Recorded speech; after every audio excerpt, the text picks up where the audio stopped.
Hi everyone.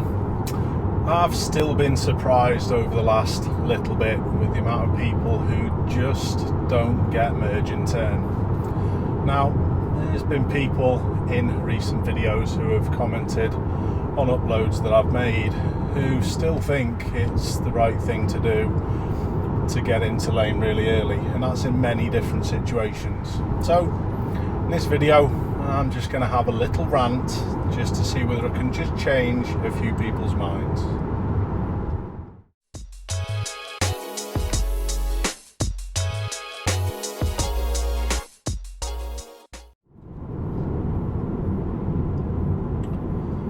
This situation is an absolute classic for merge and turn. I know the road where I'm going a little bit further up does split into two lanes and then go back down into one. And the first question I'd like to pose to people is, why does it split into two? Are there any junctions like this near where you live where there's one lane to Southport and Formby, where I'm going to now, and then it splits into two across the junction, and then it comes back down to one at the other side? Why do you think that's the case? Well, it's a simple fact of allowing more traffic through the junction. Two lanes can flow through the lights at a greater volume than one lane. It's obvious. Twice the amount of vehicles can fit through. So people say that it's quicker for one lane just to make progress. No, absolutely not. I do understand people's concerns when they have the merge a little touch further up, that can slow down. And in theory it shouldn't, but in reality it does. And there's one main reason for that, and it's the people who close space down. You should do your utmost all the time when the road is narrowing and going from two lanes back into one. In whatever scenario, you should do your utmost to make traffic flow for everyone. Let's just have a little look on how this junction works. We're going to have to wait for the next set of lights, but it's shortly after this that it does split into two lanes. So we'll have a look at it when we get going.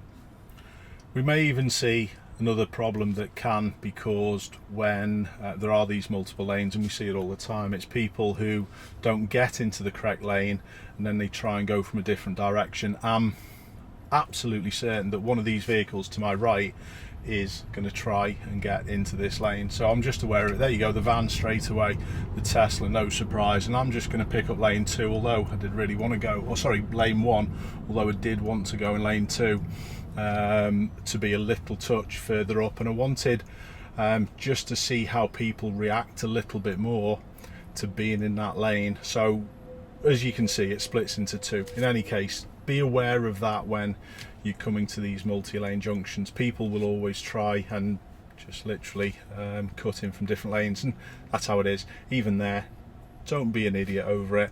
Let them get in. It's not really going to hinder anyone's journey. It will hinder if you try and hold them up and try and close the space down.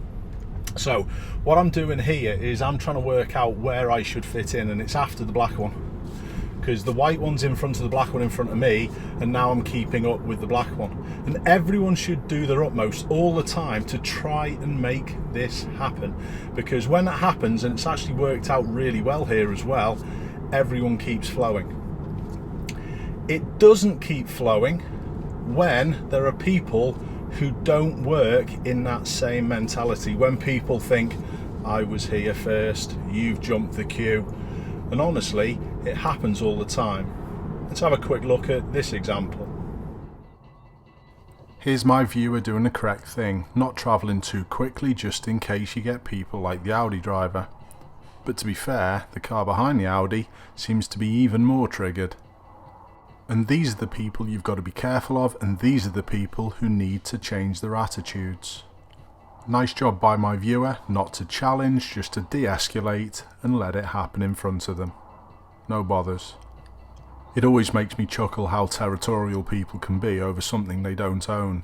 This is a shared space, so share it. So again, this road is one lane, yet again at the next set of lights it splits into two.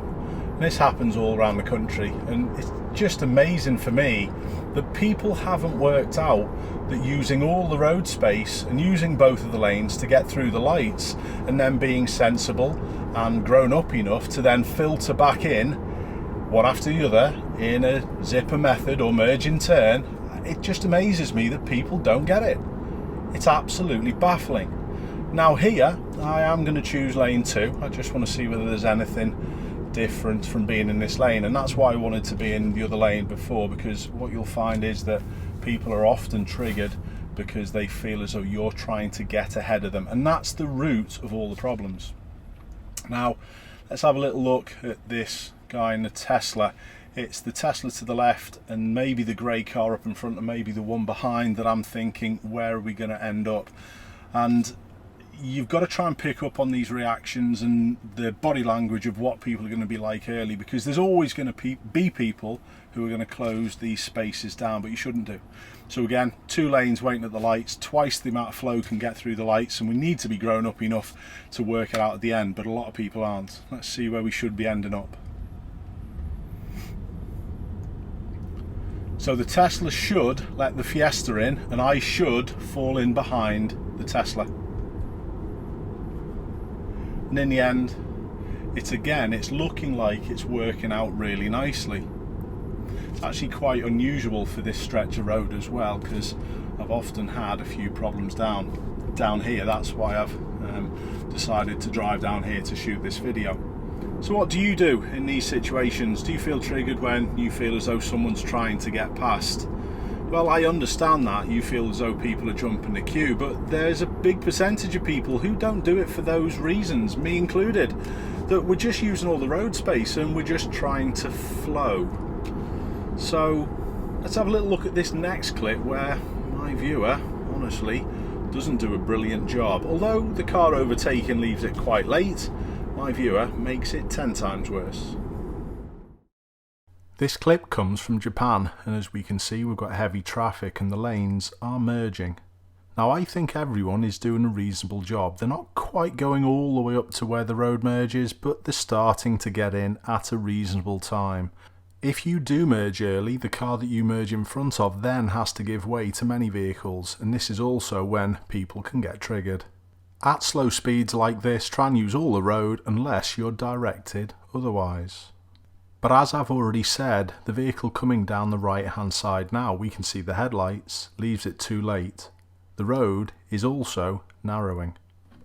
But watch my viewer's reaction.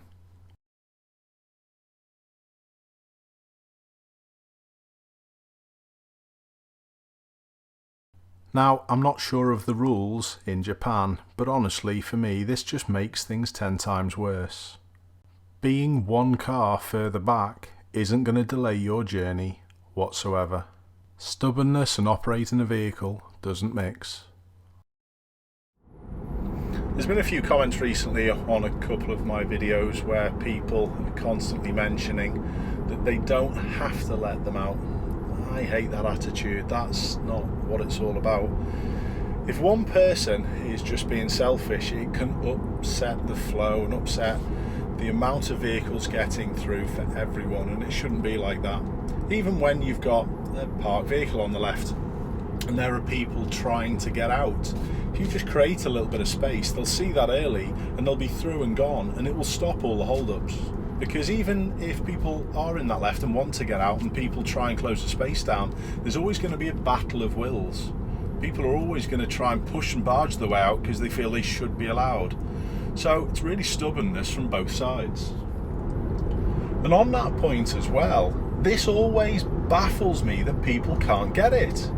When the road does narrow, say if it's roadworks or a lane closing, if they didn't want you to use that road space, they would just cone it off earlier. It's bizarre how people think sometimes. Sometimes people can find themselves in the wrong lane and wish to just move into a different one. But the serial space closers tend to act in this way regardless of what's going on around. Just have a look at this clip where a vehicle emerges from a side street, and rather than blocking that actual junction, they actually use all the road space, and they still get a handful of abuse. It's this black Audi and the grey Volkswagen to its left that we're going to be watching throughout the clip. There are certain sections of this clip that I am going to speed up to get to the important bits. And as you can see at the moment, it's still clearly 2 lanes, but it is starting to merge. So where do you think the black Audi should fit in? But already there's a strong sign of a space closer. It's not just the forward movement by the Volkswagen, but it's also their position in the lane. They've moved a lot to the right, well away from the left curb. Effectively, they're trying to force the Audi out of the room that they've got. The driver of the Audi does try to stand the ground, but honestly, it's situations like this where you just need to go, whatever mate, and back off. And definitely when there's an added escalation like a door opening. And this is exactly what the Audi driver does. This should now be problem solved. But there's always one, isn't there? The driver of the Volkswagen's got his door open again. And here he comes. I honestly hope this guy sees this and is truly embarrassed by his behaviour. He's that bothered about losing one space in the queue, but he wants to stop his car and then come out and argue the toss. Honestly? Are you for real? Eventually he does go back in his car and nothing more comes of it, thankfully.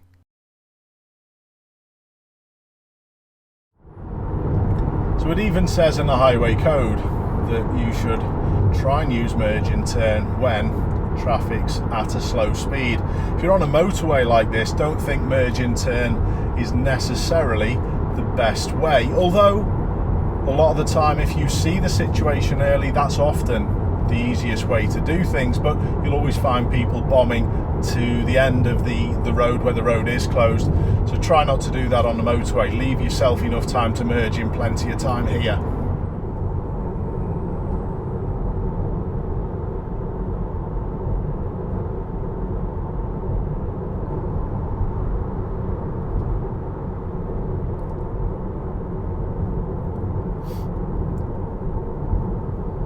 Tailgating a police car. It's quite impressive. No in the world they're 2 seconds behind that. Just talking about the police, people always try and act in the police type of way to control the roads when they're out. And honestly, it's only the misinformed. They're the ones that cause all the problem. It's always the case. It's not the people using all the road space which cause the issues. It's the people resisting against people using the road space that cause the issues. Are you one of them?